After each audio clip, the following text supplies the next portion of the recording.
Hello, everyone, and welcome to episode 134 of Radio Gore-Press. I'm hosting this evening. I'm Phil, and with me, as always, is my wonderful co-host, Sarah. How are you doing? Hello, I'm all right. A bit wiped out this week, and a bit kind of thrown after our double recording last week. It was intense. It was fun. It was. Not intense like at a festival, sadly. We were also intense as well. Yeah, it made it very difficult to hear what the other was saying. No, I'm all right. I am pretty jazzed this week with the choice of film. We're finally talking about it. We had to eventually. It's How are true. you doing? Yeah, I'm good. I'm curious to see how this conversation goes, because this film has been a point of contention between Sarah and I for a little while now. So You could say that. yeah, on that note, this week we are covering It Follows.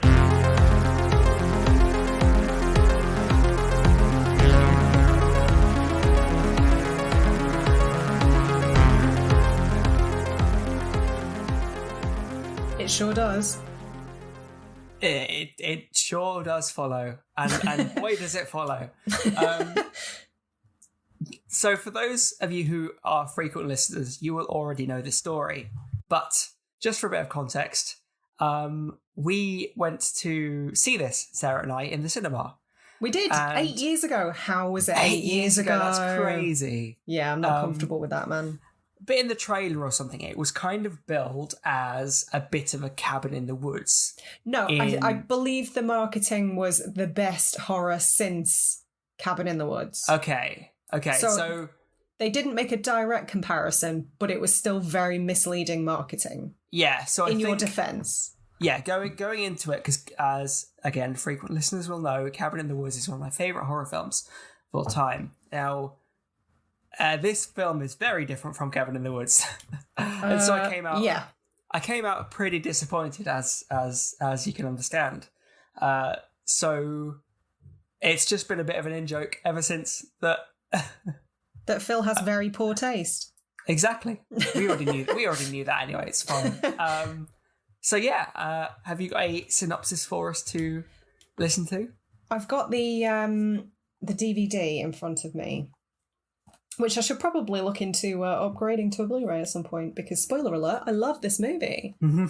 So, after a date and seemingly innocent sexual encounter... I mean, the word innocent there. Sorry, I'm just going to stop here. Like, is sex ever innocent? That's not my understanding of the word innocent. Maybe I'm mistaken. You're so puritanical, Sarah. No, I'm not. That's the problem. After a date and seemingly innocent sexual encounter, 19-year-old Jay is left with an inescapable sense that someone or something is following her. Jay and her friends team up to try and find ways to escape the traumatizing horrors that are always right behind them. A sensation with critics and audiences alike, It Follows is a smart, stylish and suspenseful horror film that brings new life to the genre. Teen sex, suburbia, murder and nightmarish demons all take on a new layer of substance and style in a film that will linger with you long after the credits roll. There you go. The DVD jackets reviewed it. We don't need to. Cool. That was more of a review and less of a synopsis. In 5 minutes. I would also like to say I amended that, because it does say Jay and her friends team up to try and find ways escape the traumatizing horrors. Oh no. I am disappointed. Fire that proofreader. iconmovies.co.uk if that is in fact your real name. Yeah, I mean, that's pretty on the nose, right? That's pretty on the money. Yeah, that just about covers it. So we've been Radio Gore-Press. We made that joke last time. We can't do it again, Sarah. I've always got so much to say, as if you could get off that lightly. Well, continue. Just try and shut me up. So yes, we did see this in the cinema 8 years ago. And to expand on your retelling of that, I would also like to say on the flip side, absolutely loved this. I don't think I had the same preconceived notions that you did going in. I was a bit more open to something a little bit different, and I definitely got something a little bit different. And in addition to that, it was a midnight showing at the Odeon, and I had to walk home in the dark afterwards. You did, it was didn't you? It was a deeply unpleasant experience, looking behind me every 30 seconds. May have been the only time I've actually done a midnight screening of a horror film, well, of any film in the cinema. Disagree, because we've done an all-nighter at the Prince Charles before. Apart from that, I mean, like, going specifically at midnight to see a horror movie. Well, it doesn't happen very often over here. No, that's true. You sort of, you see this, I mean, the same thing with, like, drive-ins and stuff like that. It's always seems to be in America. Mm. And in fiction as well, so I don't even know if these are real things that happen anymore. But yeah, we don't really have midnight showings over here, which is such a crying shame. Because that was a cool experience, even the walk home. But yeah, I'll be honest, I'll be upfront, straight out of the gate. This film blew me away the first time I saw it. Yeah. I don't know if that's a controversial viewpoint. I think most people were quite warm to it, but there was a bit of a backlash, if I remember rightly. I think all the initial reviews were really positive, and then people started to kind of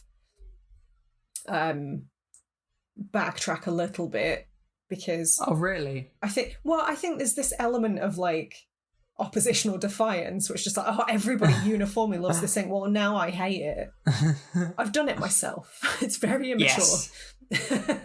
I don't want to like the popular thing. I'm cool. But yeah, I think it was reviewed very positively at the time and since. It seems to have like quite a strong average on Letterboxd, which is usually a good indicator. But I can absolutely see why this would be hugely divisive. I think that's good. I think that's good, because... But as much shit as I've given you over the years, I completely understand why people would not necessarily care for this film. Yeah. Well, I think that's the thing. It's just fun to give you crap. Well, of course. It's one thing to kind of love a movie and just not understand any other point of view, which I think is a bit... You know, a film has to be very, very good to kind of qualify for that. Oh, for me. Yeah, like, I would use The Thing as a very good gauge of who you are as a person. If you think The Thing sucks, get out of my life immediately. It's as simple as that. Yeah. But yeah, It Follows is not that film. It does pay to be kind of open to the idea that actually certain films aren't for everyone, you know? Oh, absolutely. And I think it's funny, we're recording this on Wednesday. I watched It Follows on Tuesday. On Monday, I actually went to see Nope. Okay. Which I'm going to talk about in the next mini-sode. So if you want to hear my thoughts on that, do sign up to the Patreon. But I seem to be picking very divisive films this week. And when it's, I don't know, man, when it's divisive, I seem to fall on the side of enjoying them. And I don't know why that is. That's interesting. I think you're a lot...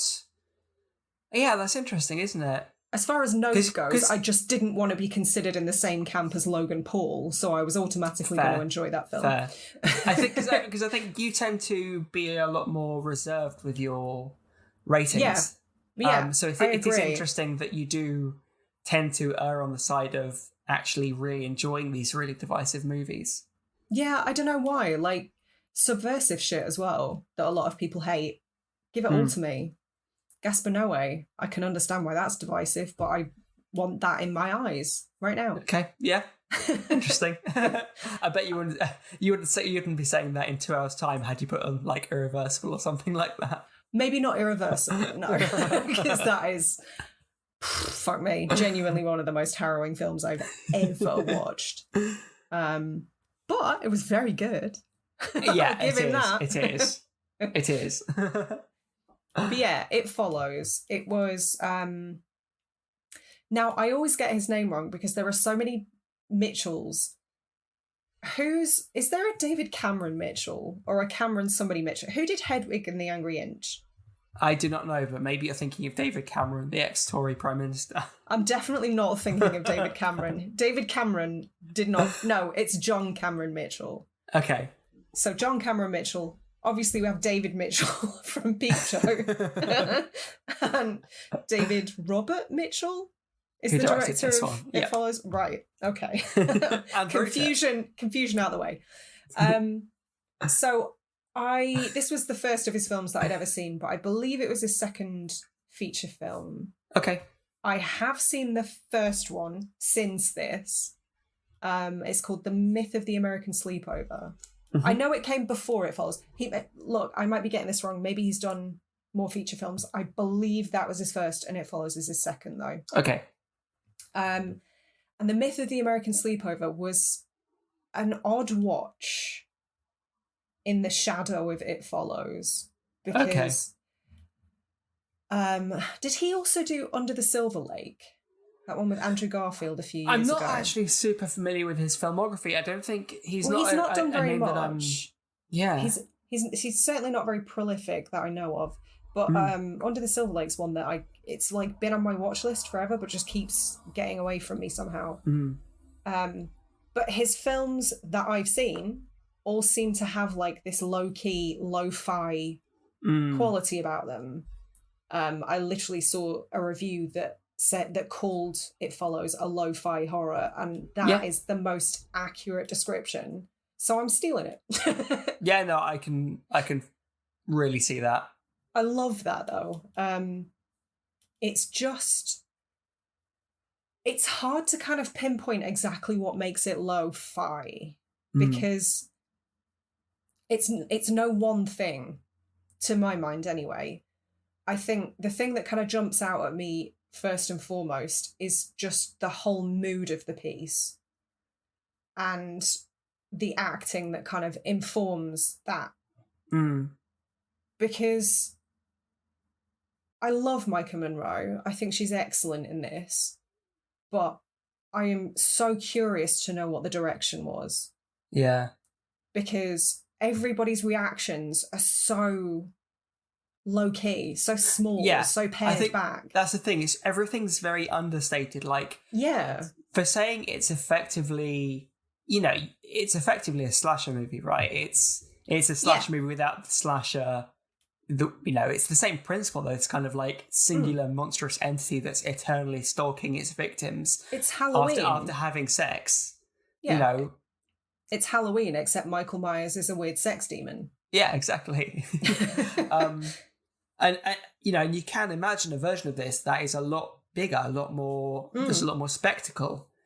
But everything, even just the fact that there's no close-ups really or very few close-ups of the creature, for example. It's always kind of in the distance, just steadily walking closer. There's no real, not tension, because there is, but it's just the actual actions of whatever's going on that's causing that tension. There's no kind of editing tricks or... No. It's purely just the events on screen that's influencing that.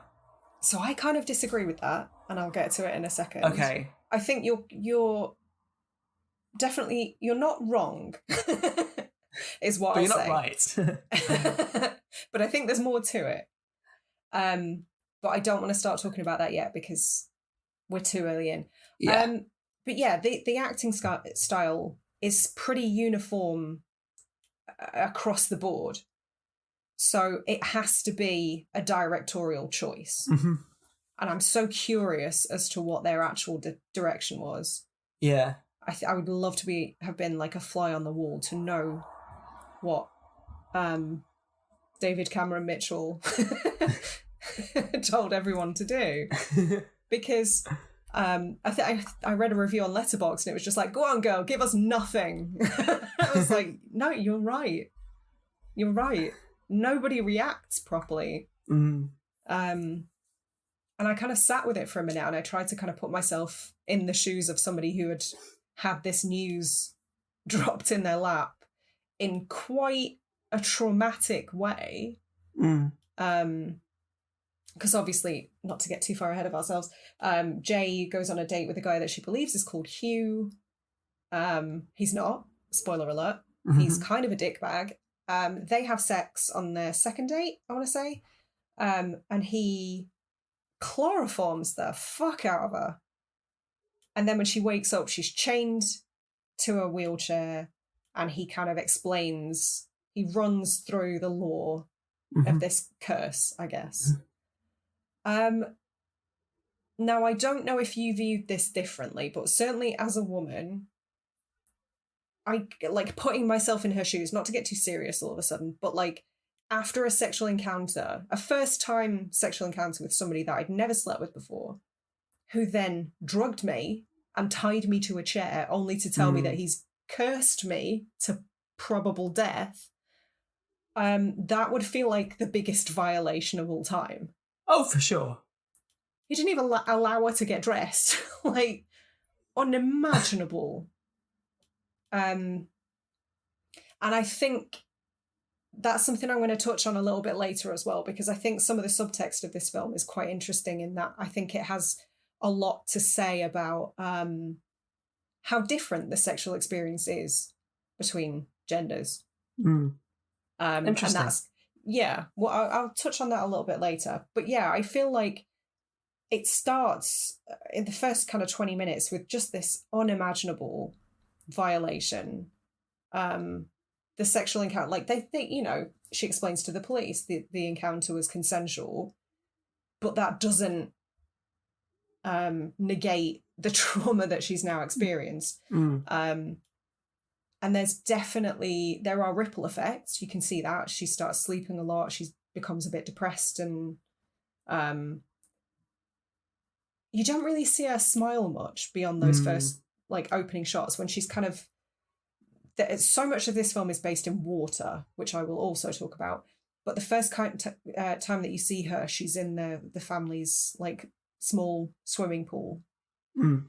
And she smiles because she sees like two neighborhood kids trying to spy on her, and she talks to her sister. And it's the only real time that you see her when she's kind of genuinely joyful.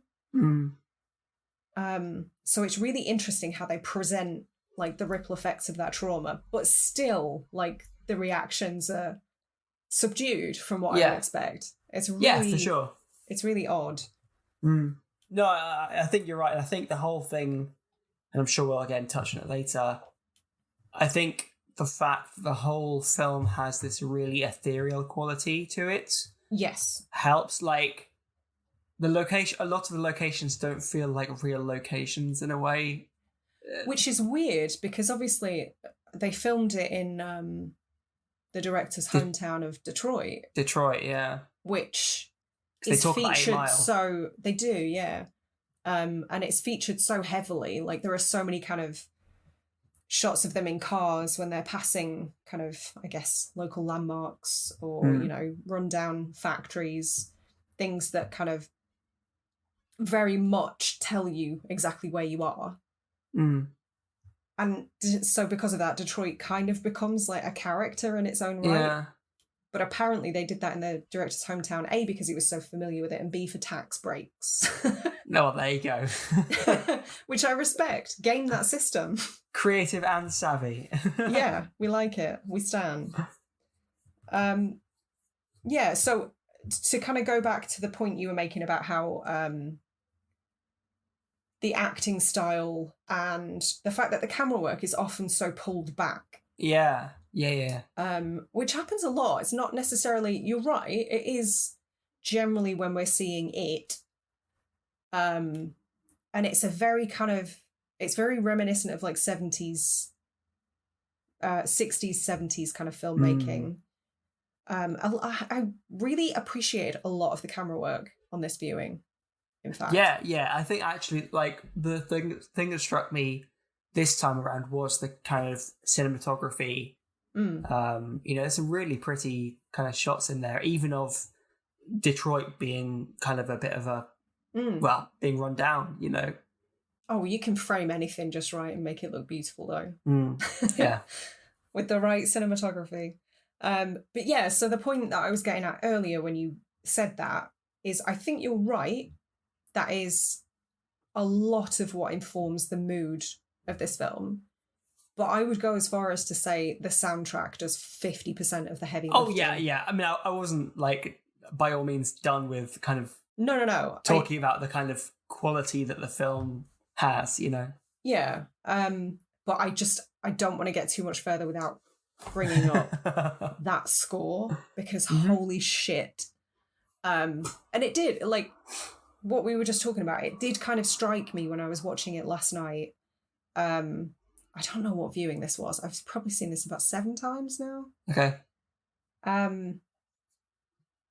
But yeah, it did strike me that, you know, like the old kind of thing that people say, like, oh, if you watch Jaws with the sound off, it's not scary. And, you know, how it's kind of a well-known fact that in horror, particularly, without the soundscape, nothing's really scary. Yeah. It's never more true than in this film. I just can't imagine. Right.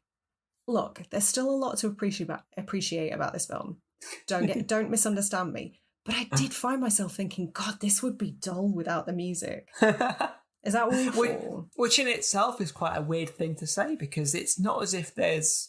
Yes, it has a presence, but it's not as if... I wouldn't listen to the soundtrack. Like, it's very Would you not? ambient. Oh, it's on Spotify. I do. I'm sure. but it seems very like there's a lot of ambience to the music. It's no, I can't pick out any like melodies, or it's just lots of long kind of swells and chords. That's all I remember from it, at least. Oh, all that staccato stuff as well, though. And the really kind of bassy beat at times. Yeah. Because I think I don't know, between viewings, I'm always just like, yeah, cool synth soundtrack. And then I find myself watching it again, and I'm just like, holy shit, this soundtrack is everything. This was, I mean, obviously literally made for this film, but it could not be more perfect. Apparently, not Hedwig Mitchell. I'm just going to forget his name throughout. Get used to it. Mr. Mitchell discovered Disasterpiece, who are the guys who scored the movie, because they did the soundtrack to a video game that he really liked, and he commissioned them off the back of that. Yeah. Interesting. I didn't know that. I'll have to look up the video game. I love that.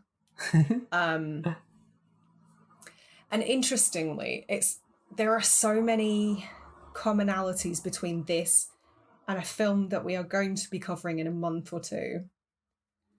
And I can't wait to talk about that down the line. Is that like one of our recent editions?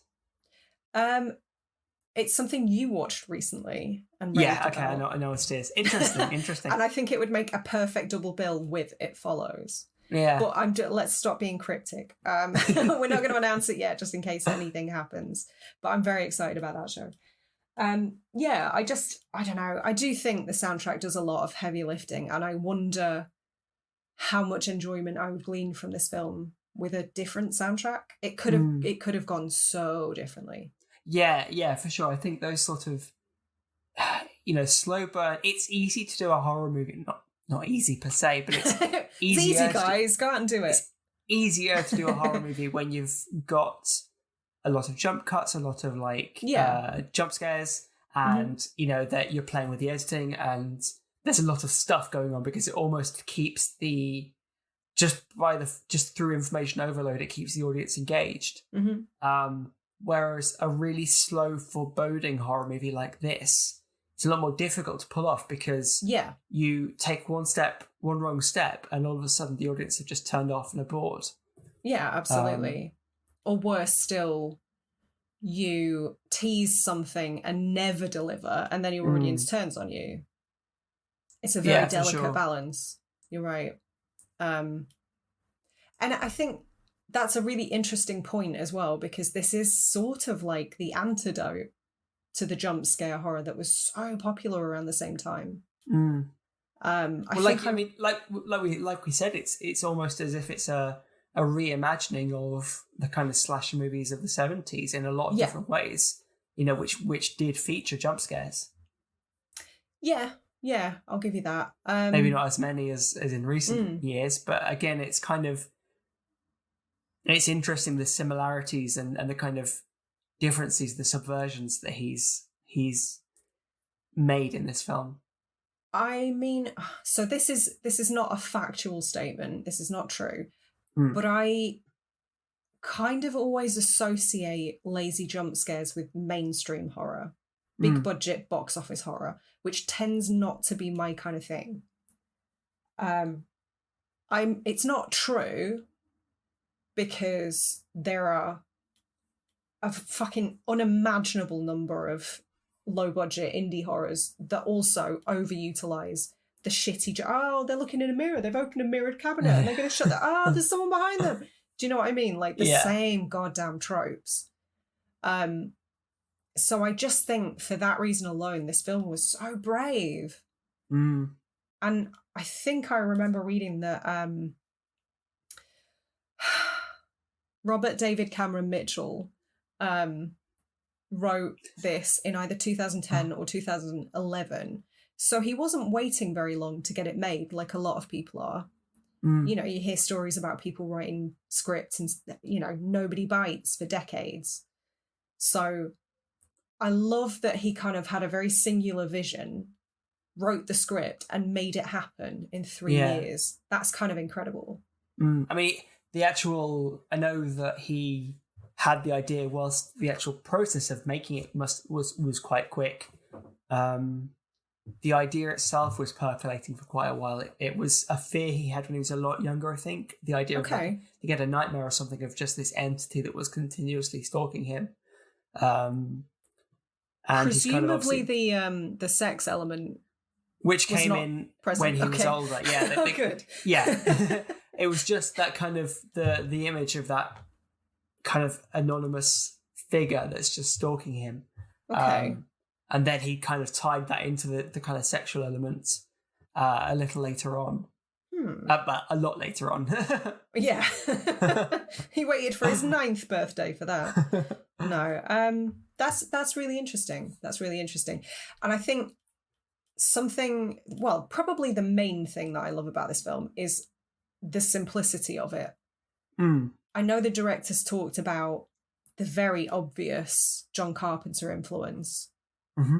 But also choosing to kind of take a very primal fear of, a recurring vision or nightmare or whatever it was that he experienced, and then kind of pairing that with another very prevalent fear that a lot of people had, still have, I guess. But obviously a lot of people at a certain time, not so much now, like 80s and 90s, were very scared of sex.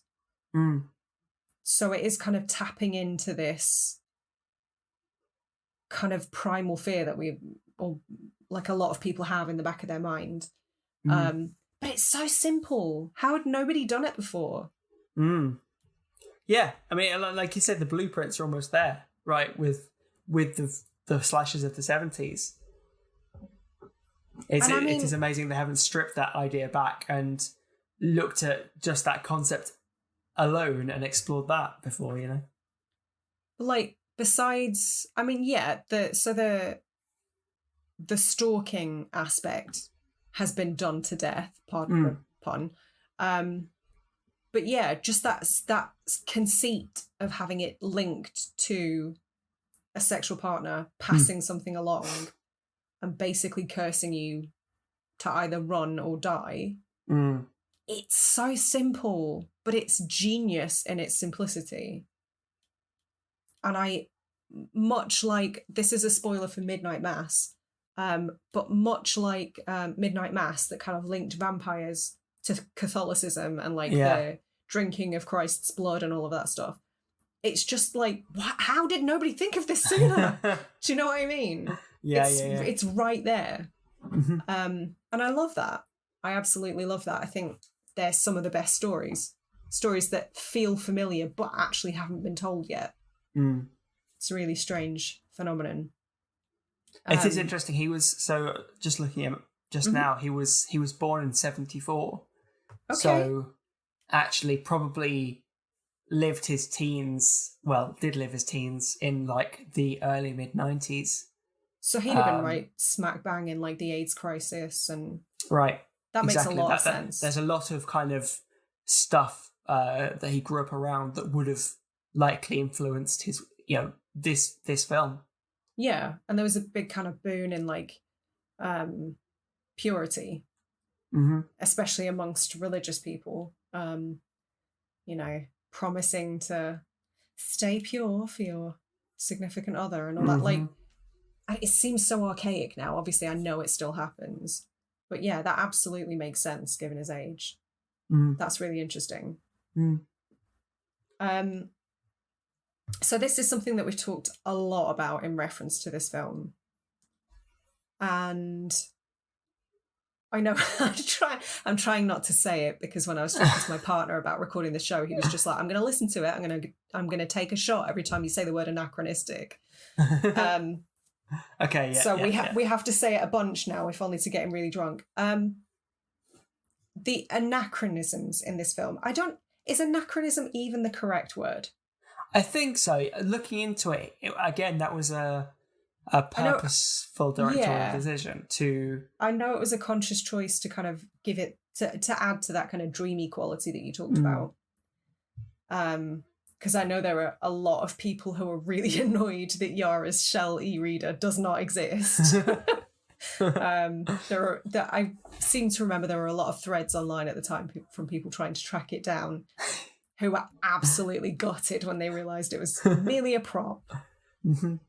But I did read some really interesting theories specific to that. Okay. One theory was, it's not really a theory, it was more of a joke, but somebody was just like, of course it looks like a clam, get it? Yeah, sex thing. And somebody else, though, stated that in America, I don't know if it's kind of like a more retro thing or if they still look like that, but it looks like a contraceptive pill case. Oh, okay. Which I find really interesting. And I think is probably the likelier of the two to be true. Yes, I think that does make more sense. I can't imagine the film's director to be that childish. I don't know, but it is a clam, so fair point to that reviewer. But yeah, in addition to that, a lot of the clothing is pretty retro. Yeah, and it's not just retro. They do make a decision to dress up and down their characters on a whim. Yeah. So it becomes really, again, not only is it hard to work out what kind of period of time it's set in, because you're seeing kind of CRT TVs in the same era as like modern cars and all sorts. But also, and all the photos are Polaroid. Like all the photos in Jay's room are Polaroid, which I think they went bust. Really? Yeah. I think you're right. But yeah, not only that, you're having characters kind of in swimsuits and then dressed up in big overcoats, and it becomes really confusing working out like a timeline, like a sense of this film. Yeah. When and where it's set, Yeah, and even what time of year. Yeah. What season. Do I remember they mentioned Halloween at one point, or did I dream that? Oh, I don't. Maybe I'm just thinking of The Guest. Maybe. Because that's the Micah Monroe film I've seen the most. But yeah, there's a lot of really strange technology.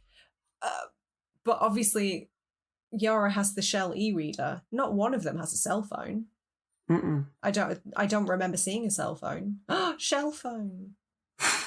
I hope that's what they referred to it as. They missed a trick if they didn't. Maybe that's the reason it's a shell. But there are some modern cars. Yep. That we see. yeah, it's a real mishmash. And I don't think that really hit me on first viewing. I think that was kind of an appreciation that I discovered later, because I mean, I wear a lot of clothes that are quite 70s inspired, so that's not necessarily indicative of you wouldn't place me in the 70s, you know? So it's a very interesting choice, and no one thing dictates the era, so I absolutely embrace the confusion. I think it's hard. I think you kind of, unless you pick up on the other kind of anachronisms, and that one doesn't count because I said it. I think no, it still counts. It still counts. There's a risk that the characters kind of come off as just kind of pretentious douchebags for wearing like vintage clothes and having their fancy, like, I guess so. Like hipster indie kids, you know. Yeah, but it's because of the fact that it is situated in this very ambiguous world as well. Yeah, and the fact that even on the first date with Hugh, not his real name, there are a super duper retro cinema with like a Wurlitzer playing at the front. Where do you see those anymore? Mm-hmm. Museums, that's where. Do you know what I mean? Like, because you're right. It could have felt really pretentious, but because it's kind of applicable to everything you look at. Oh, I don't know, man. I've just never seen that before. I think it's such a cool set dressing choice. I love it. Yeah, for I love it. Are you confused about any of the rules of this film? Because I have a couple questions. Interesting. I mean, they lay out the rules pretty clearly. Yeah. I was going to say no, but because you asking me that, I'm doubting myself. So I have some questions. Okay. One I would like to make clear did not occur to me personally, but I read it after the fact. Could you potentially have sex with an animal to pass it on? That's not me asking. I'm asking for a friend. I mean, I think the question becomes, would you want to risk it? Not personally, no, of course not. I mean, realistically, even if that did pass on the curse, the animal's not going to know to run away, so you're kind of screwed either way, because the animal just dies. Yeah, and then the creature will find you. Yeah. So, all right, it's not a flawless plan. Okay, that's what I'm hearing. What constitutes sex? Does it have to be penetration? Are lesbians immune? Also asking for a friend.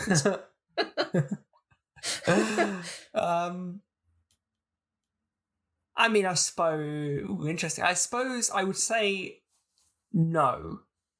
Just because it's... So oral counts. Yeah, well... I guess it depends on how you look at the film, because if it is a bit of a response, or as it does seem to be a bit of a, not a love letter as such, but like certainly an acknowledgement of how slashers played out in the 70s and 80s, right? Then effectively all sex is bad, right? Yes, which I find to be interesting in this film, because when we meet Jay, right, so something that occurred to me as I was watching, not only is she not a virgin at the start of the film, but she does the nasty with more people than I've ever seen a female horror movie protagonist do before, particularly on screen. And I find that really interesting, because for a start, I think a lot of people kind of mistakenly called this like, oh, the best kind of anti-sex film of all time. Should be played in schools. Firstly, no, because people are encouraged to pass it on. That is true. So that argument is null and void. But also it's quite sex positive, because it doesn't condemn Jay for anything that she does. The curse is just kind of presented as quite matter of fact. And actually you can kind of see her in a turmoil at like, oh God, do I pass this on? And there's the scene where she kind of drives off by herself and sees the men on the boat. And she kind of goes into the water, and then it cuts. And I'm still really unclear on whether she went through with that or backed out of it. And it's not, like, it's fine. I don't need all the answers, but it's not an answer the film gives us. Yeah, and I think that's good that it didn't, because I think it's enough of an indication that she's wrestling with what she's going through. But anything more conclusive, and it kind of ruins the tension of the movie, because you kind of know she's kind of further down the line, as it were. I think the best way to beat this would be to have sex with Russell Brand. Because then he'll just go off and have sex with a bunch of other people. And then it gets spread really far and wide. But then if he does, I mean, presumably he'd pass it on to the first person he has sex with. And then if they're not particularly promiscuous, then... Damn it, all right. Like, that's not a flawless plan either. It kind of needs to be, I think this is the thing, it kind of needs to be, because I was thinking about this as well, like how you'd go about approaching it. And it does need to be kind of a... Almost... I mean, go to an orgy, I guess. Because then there's a lot more people ahead of you. Go to an orgy that's been organised by somebody who's... invited lots of people from different parts of the country. Because then the thing would have to walk between each one every time. Follow-up question. Can it use transport of any kind? Obviously, we are told that it's slow. It just walks. Can it, in theory, walk onto a bus? Because it does... the one thing that leads me to ask this is that we are told it never stops. Yep. It always walks. But that's not true. Because towards the end of the film, when they... there's a couple of occasions, yeah, but towards the end of the film where they're driving to the pool, or when they're leaving the house to go to the pool, and it first appears as her father, he's just stood on top of the house, staring at her. So it does stop. It does take the occasional breather. Not immune to getting winded, are we, Demon? I have an issue with that shot, to be honest. Okay. Because I, as a visual, really like it. I think it's very striking. I think it's very memorable. Right. However, it feels like that was almost a choice of style over substance in a way, because... it doesn't make sense with what we've learned. There's a whole bunch of exactly. There's a whole bunch. Not only is he standing still, but why is he even on the roof in the first place? Other than it looks cool. Yeah. Like, how did that happen? You know, what was the situation that led him up on the roof? I'm guessing he rattled the door for a little bit, couldn't get in. Bored of smashing windows at that point, so I don't know. Felt just like stands on roofs. Shimmying down a chimney for a change of pace. It's got to get boring, right? I guess. I mean, it's interesting. I mean, I do, back to what you were saying, they do say it's intelligent, right? It has an intelligence to it. They say it's not dumb. Yeah. However, I think it kind of ruins for me at least, I prefer the idea of it just walking everywhere, because it just seems more inevitable. I think if it's taking buses and stuff, that's like I know you weren't necessarily being serious, but the actual concept seems a little less scary. Yeah, it's got to apply for an over 65s pass and then wait for that to be delivered in the mail. I mean, if it's in London, it's got to get an Oyster card. I'm showing my age. They don't even... do Oyster cards even exist anymore? Anyway. You just tap in, tap out. A Clipper card, that's showing my fucking age. Buses haven't used those since the dark ages. But yeah, it's really interesting to ponder, given what they've told us about this creature. And I think, obviously we'll get to the ending. I love the ending, but I absolutely get why people would be livid. And I love it because I think... John Malcolm David Cameron Mitchell III just always gives us like just enough. He's obviously got a very clear set of rules, because he's talked about it after the fact. I don't know, maybe he retconned his own script. Maybe he was asked so many questions, he's just started making shit up on the fly. I don't know. But it seems like he'd really thought this out and had quite a rigid set of rules. Which I really respect. Me too. Because that's the thing. With a supernatural creature, sorry to interrupt, but you kind of run the risk of there's just no rules and the creature can do whatever it wants, and then it's kind of just a bit bullshit because you know that. Well, I mean, that's what Rubber took the piss out of, wasn't it? Mm. Like, why? No reason. Mm. And it does just kind of rob it of any grounding in reality. I think because that's the thing, makes it a bit of a farce. One thing I remember from art class, actually, from GCSE art class, I can't remember why, but I was drawing like a mythical creature or something, and my art For teacher fun. came up. That sounds rad. And my art teacher came up and kind of pointed out where the kind of physiology was wrong, and the concept was like, base it on the real world, base it on what we know, base it on have structure in place, and I think it's the same here because that's what they did for Pokemon, right? Sure, some of them resemble animals, but the kind of rules kind of are what makes it.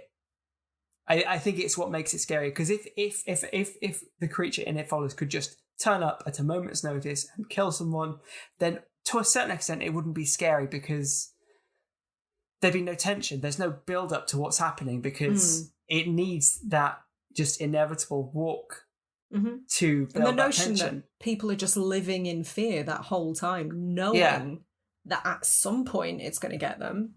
Yeah, like imagine if The Ring, Samara just killed you after you watched the tape exactly like literally cut to she's kind of like, again, no tension, but that countdown, that 7-day countdown is what builds that tension, I think it creates these kind rules. It gives you more, gives the characters far more plausibility in the fact that they are scrambling for answers. And I think one thing I really like about this is that they do scramble for answers. They do try and figure it out somewhat. They do a bit of a Scooby-Doo detective thing and try and, they track down Hugh at the very least. But the plan that they concoct basically in the climax is so bad. It's ridiculous, isn't it? But in the world of this film makes absolute sense because they're 19. That is the plan of a collective group of 19-year-olds. Idiots. Obviously, there was no way that was going to work. Like, the fact that they literally shot the creature and it just got back up again. Got back up, like, you know what we should try? Electricity. We should try electricity. I think that will work. Shoot it again. Maybe shooting it a second time will work. No. Come on, guys. Not their finest hour. I think that felt, because I actually remember quite liking that climax in a way, and it was more to do with the not the plan itself. The plan itself is dumb, but just the imagery. Like, let's just ruin all of our shit. Like every electrical device from a multitude of eras, we're just gonna throw in a pool. No. But just for like the imagery of it, I guess I really liked it. It looked very cool. There was such a high probability of Jay getting electrocuted as a secondary victim as well. Well, on what planet would that have worked? But we did get some very cool aesthetic shit, as you say. And it doesn't make me mad at all. I think it really, really just makes sense within the confines of this film and these characters. All a bit weird, isn't it? That's the thing. Yeah, you kind of hit the nail on the head when you said dreamlike. I hesitate to call it like fairy tale, but ethereal maybe, like just dreamy, like a woozy sort of. I mean, which makes sense because if it was something the director used to kind of dream about, have nightmares about, it makes sense that it's got this kind of dreamlike quality where nothing seems quite right. And they just decide, I know this kind of entity is eternally stalking me and is inevitably going to kill me, but I'm just going to chill on the beach for a bit. I mean, if it With was my my friends. time, if it was my time, there are worse places to be. I know. But again, it just adds to this because you do have these. I mean, I know it's not done this literally, but I'm sure you've had a dream where the tone just completely flips and you're in Oh yeah, a completely different situation, and that's kind of what it felt like. That they're running away. They're running away from this creature that's chasing her down, and then they're just chilling out on a beach. and they're just like, I'm gonna go for a swim. So all right, this is a good segue because that moment where you see Yara and then second Yara is one of my favorites. That's one of my favorite reveals in the film. So as a follow-on question from that, how do you feel about the iterations of the demon? Because obviously we're told up front it can appear as anyone. Yeah. But it's often people you know. I think it's kind of it's a missed opportunity, I think. Do you? Okay. Well, but then I don't know how it would have been done well. Mm-hmm. Like, it's a good idea, but never once did, I don't think, anyone get confused. Like, I don't think Jay ever got confused by thinking the creature was someone she knew. Like, yes, it appeared as her dad. Yes, it appeared as Yara. But did she look behind her at any point when Yara 2 was walking up behind her? I can't remember. I don't remember it. Was that just a fake out for the audience? Because I absolutely love that moment where you see her walking up slowly and then you see her in the water and it's like, oh no. And also the effect of like pulling the hair up, that was really neat. I actually really like the kind of boy demon that comes in once they're in that little hut, and he kind of lunges through the hole that with kind of darkened eyes. Like that was the neighbor, wasn't it? Yeah, like to me that's kind of is when this film is at its spookiest, and the really tall guy that just lumbers out the darkness behind her as she opens the door to her room. So I remember reading a fan theory not long after the film came out that posited that it either appears as someone you know and are familiar with or as a previous victim. Okay. Yep. I think I remember hearing. I absolutely love that theory, and I'm a full paid up subscriber to it. Because for no other reason than it gives some of the demons, like the appearances, a really fucking dark edge. Obviously that it's already quite dark, but obviously the two that spring to mind are the old lady who's like a probable care home inhabitant, and the girl who's kind of half naked, had her teeth punched out. That gives it a really fucking dark, gnarly edge to me. Because I mean that to me, I agree with the dreamlike quality comment. That to me is kind of what snaps it back to reality. Because when you think about how desperate some people would be in that situation, there are a lot of scumbags in the world who would not be above assaulting somebody in order to just pass it on.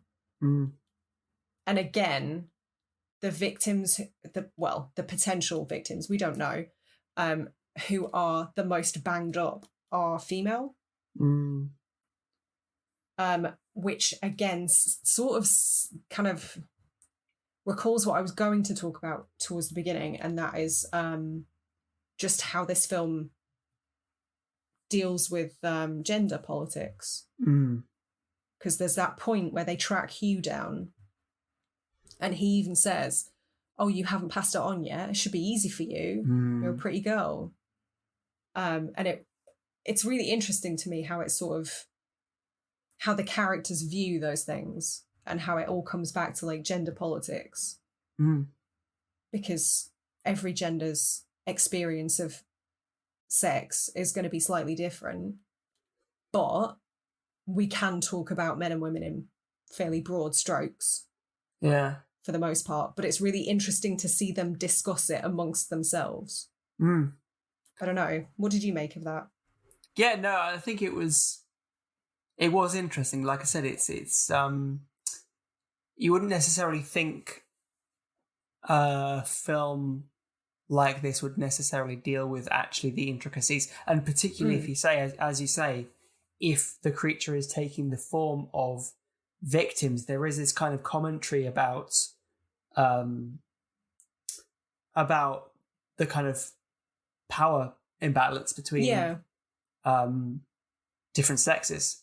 You know, I think that adds a level. I think it's kind of, I'm almost glad they don't acknowledge it.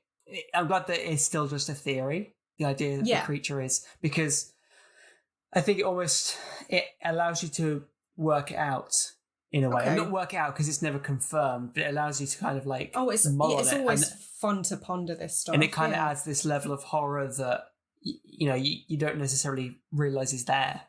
Yeah, absolutely. Because I mean, I don't know that any of this is what the director intended. Obviously, this is just people and us positing theories, but I do love the notion that they are commenting on the fact that, like, perhaps a teenage boy's biggest fear is, can I pass this along to somebody? And yet teenage girls are probably spending a lot of their time in fear of the the opposite gender, regardless of the fact that there's a curse. Yeah, I mean, obviously, like, don't misunderstand me. Not all men. Of course, that's not the tree that I'm barking up. But it does interest me, the sexual politics of it, especially, like you say, it's not overt. It is something you kind of have to delve a little bit deeper for. But I think that's true of, like, the best films. Yeah, true. I think you're probably right. Actually, that theory is correct, because it's established in the movie that this thing is smart. Mm-hmm. It's established in the movie that this thing can look like anything it wants. Yeah. It also wants to kill whoever has the curse. Mm-hmm.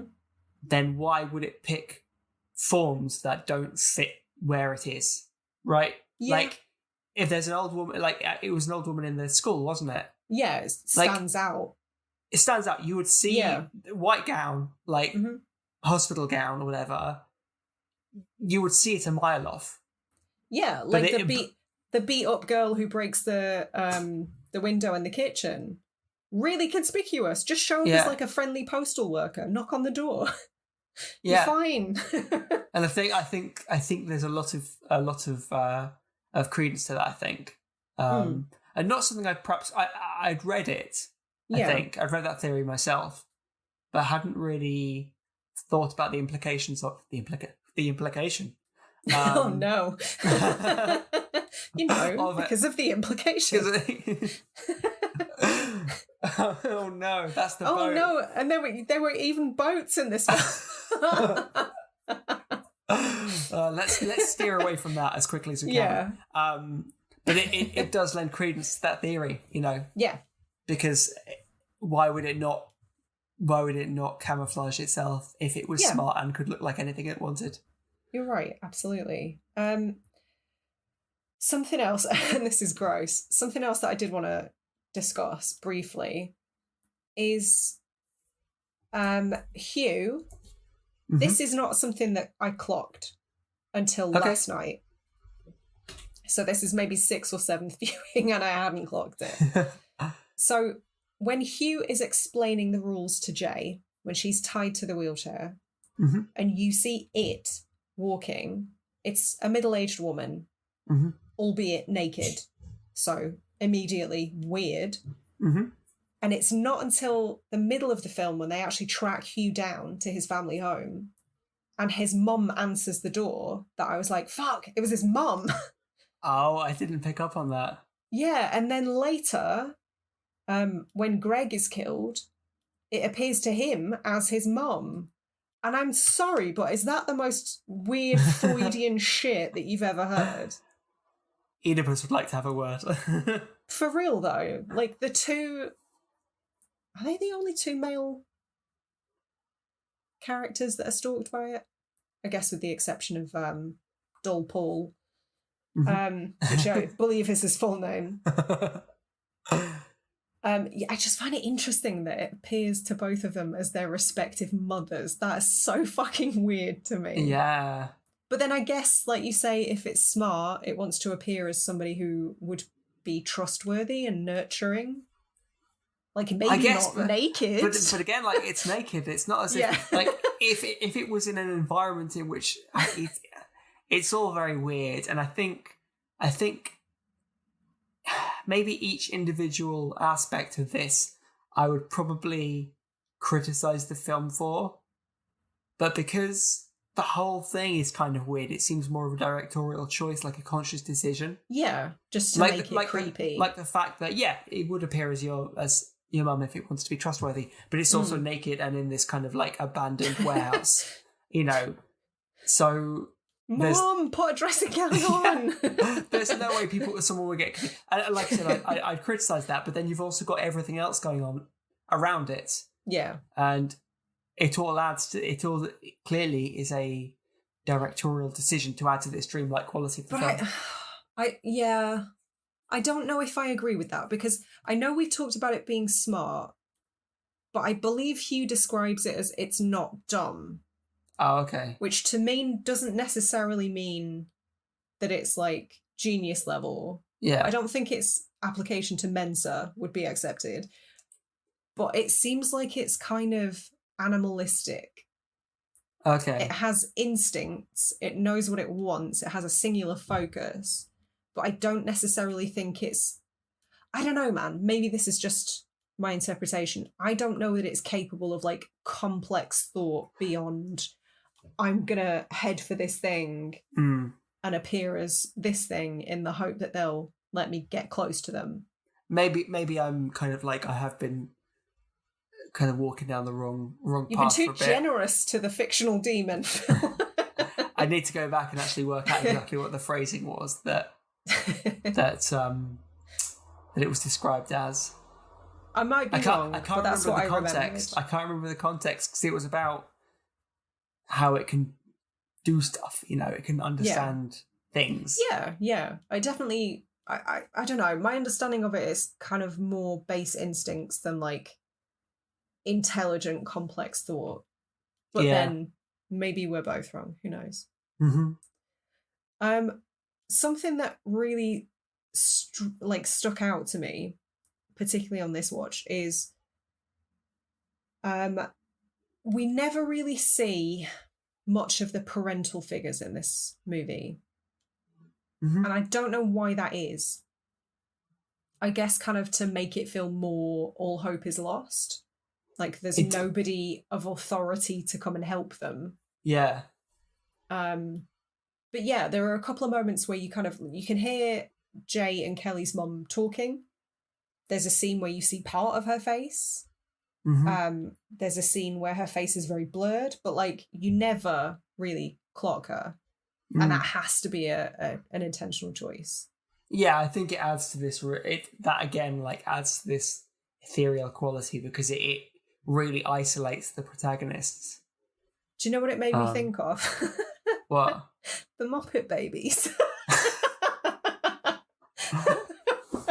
Yeah, of all things. Was it the Muppet Babies where, like, their parental figure, you just saw their legs? There's a lot of cartoons that do that. I think, Is it? I think, okay. like, maybe in, like, Dexter's Lab or something similar as well. Like, they're just they're kind of, like, hip down. Yeah, and just all you hear like is, like, wah, wah, wah, wah, wah. And that's it.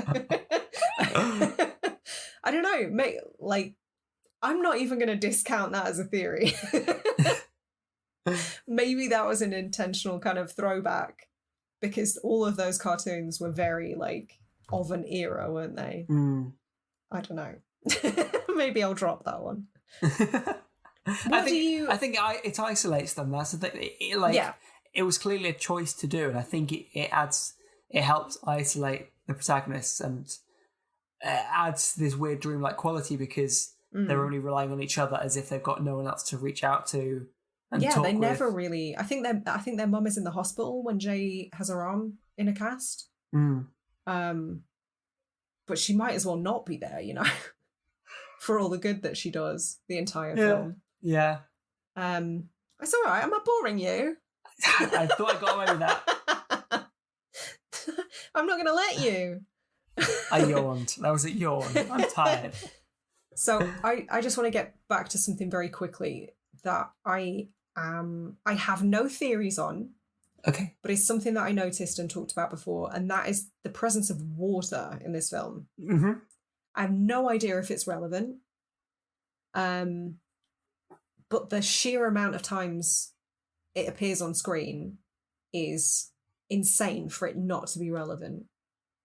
The first time we see Jay, she's in water, but she's all serene. Mm-hmm. We know she enjoys being in the water. They are in the water at the holiday home. She gets in the water again to potentially go and pass this thing on to the men on the boat. The climax is set in a pool.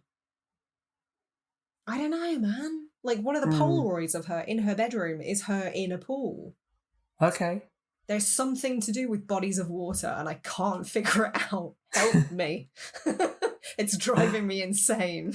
Maybe it was a clue. Maybe the thing can't swim, and just being out on the water is the way to be. I'm not being serious. I'm not being serious with that. Well, no, I am. Hang on. This theory may have legs. Can it, like, if it just walked into the water, would it just keep walking? Don't know. Could it, in theory, cross an ocean at the bottom of the ocean? I mean, you'd hope so, because that would be a really easy way of keeping occupied for a while. Just drop it off at the Marinara Trench, and then it'll be fine. What did you say? It whatever like it's called. Did you say the Marinara Trench? Yeah, like the meatballs. Yes.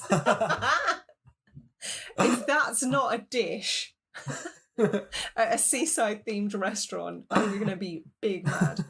Yeah, drop it off at the Marinara Trench. I love that. But yeah, I've been racking my brains. I feel like it has to be relevant. Obviously, water is cleansing. You're baptized in water, and that's considered a rebirth. I don't know. My brain's been going apeshit, and I still can't figure it out. But for all the symbology that water has, it doesn't seem relevant. Yeah, it doesn't seem like that's a theme that echoes across the rest of the movie. Yeah. Oh well, maybe I'll just leave that one. So, how do you view the ending? Let's get to the end. I was gonna say skip to the end, but we've been chatting shit for an hour, so that's not really valid anymore.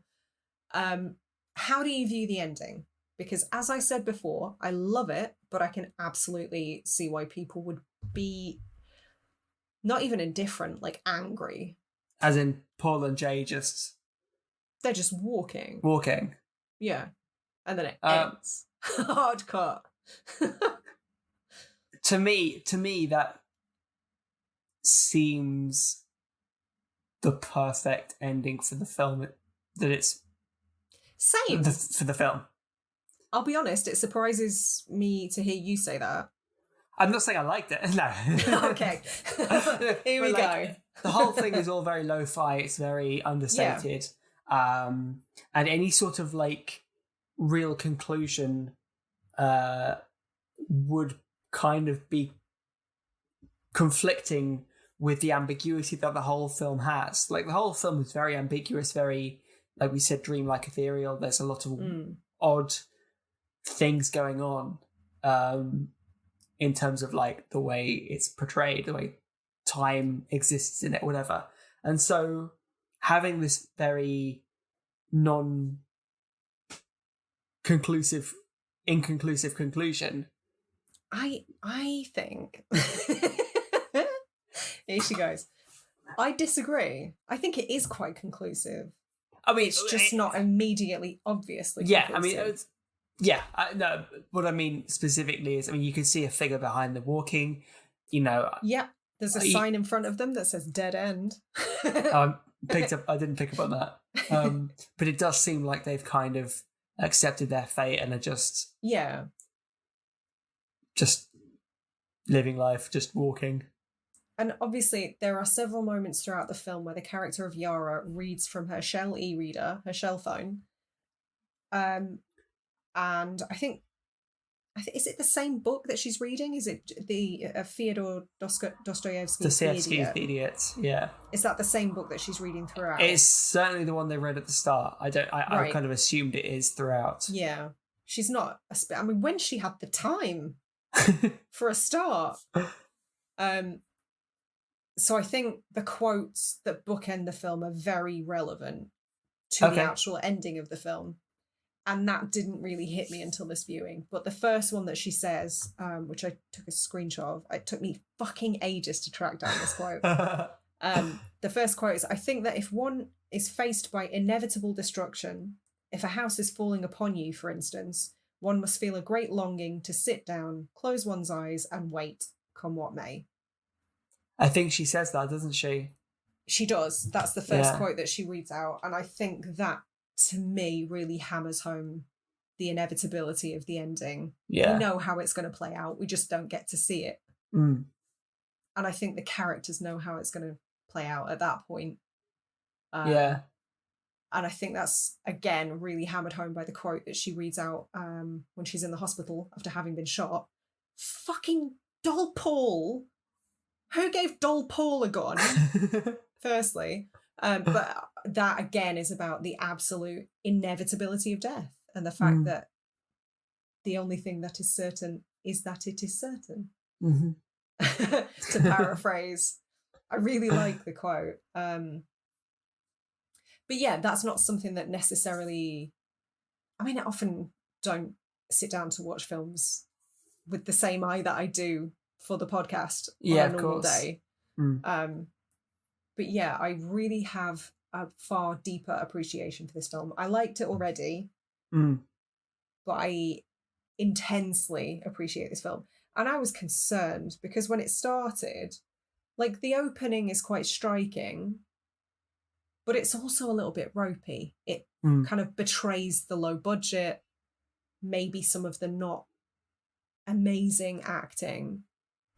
And I did start to get concerned, like, oh no, I haven't seen this for a few years. Is it not as good as I remember? And then by the end, I was just like, fucking masterpiece. 4.5 stars.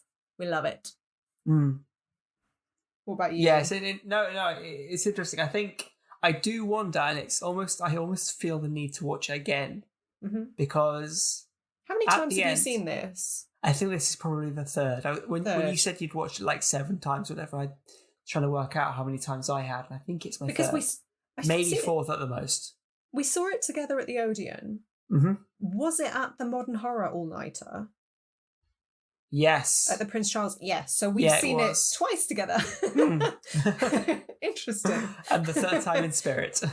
Yes, very much so. No, well, I don't know if you noticed it, and I would assume it's a conscious decision. At the end, in that last shot, Jay and Paul are dressed up practically identically.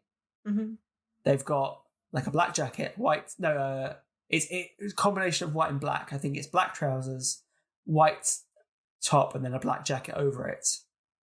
And because A, it's a very kind of like striking combination, and B, they're both wearing it, it makes me wonder whether there's a whole kind of thread of colour being used that I didn't pick up on at all.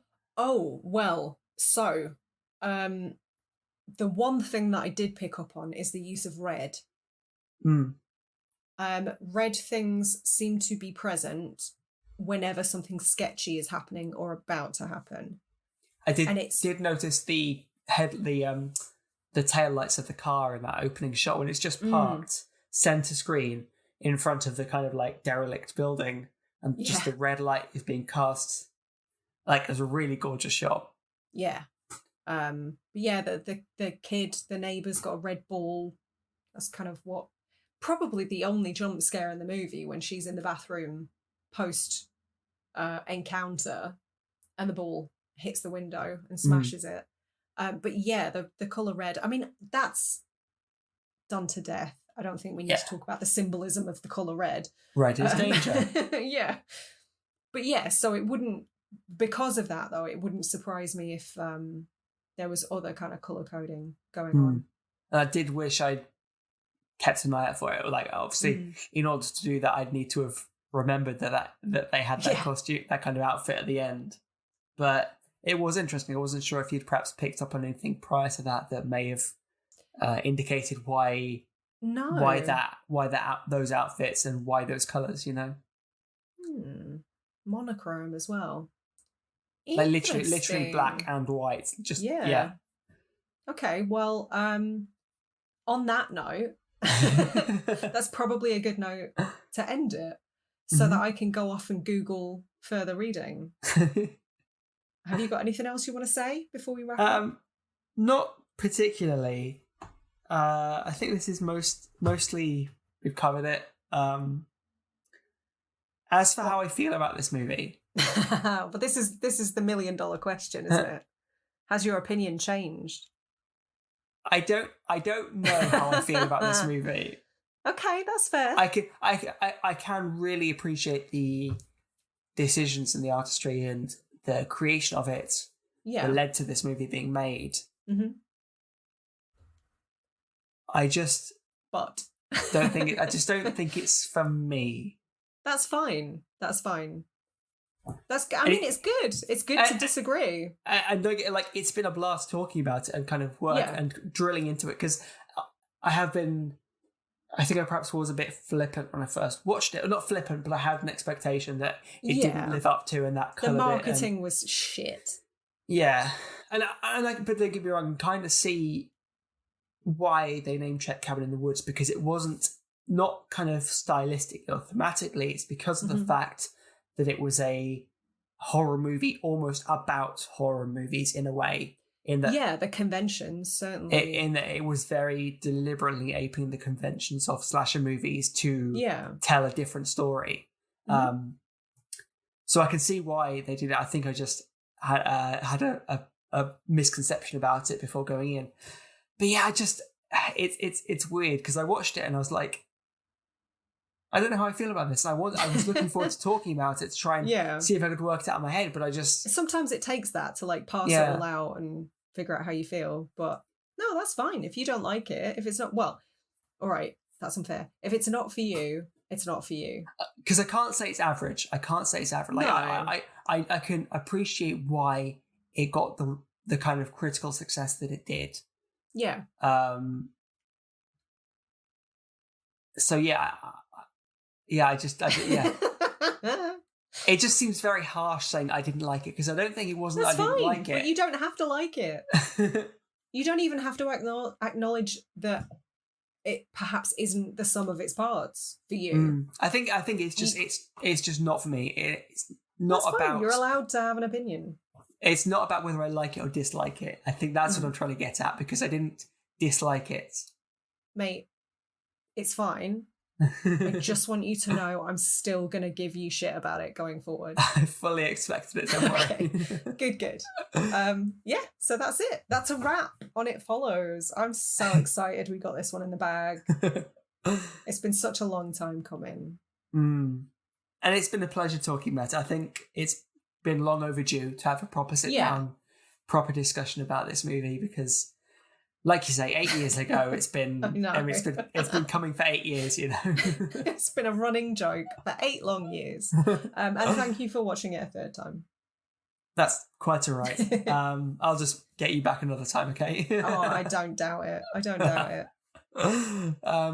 Cool. Well, that's been a blast. Hope you guys have enjoyed it. If you have, feel free to rate us on your podcast platform of choice. If you really enjoyed it, we do have our Patreon, as Sarah mentioned, where you can find twice as much content. Every other week we do a mini-sode. There's over 80 minisodes. I know. That's loads. We talk about what we've been watching, and in fact, as you say, you'll be hearing all about Sarah's opinion of Nope next time. Oh man, I can't wait to purge my brain of all those thoughts. In a non-spoilery way. I should hope not. yeah, otherwise, drop us a message on Instagram, on Twitter and Facebook. We will say hi. It'd be great to hear from you. And until next time, stay spooky. Bye, guys.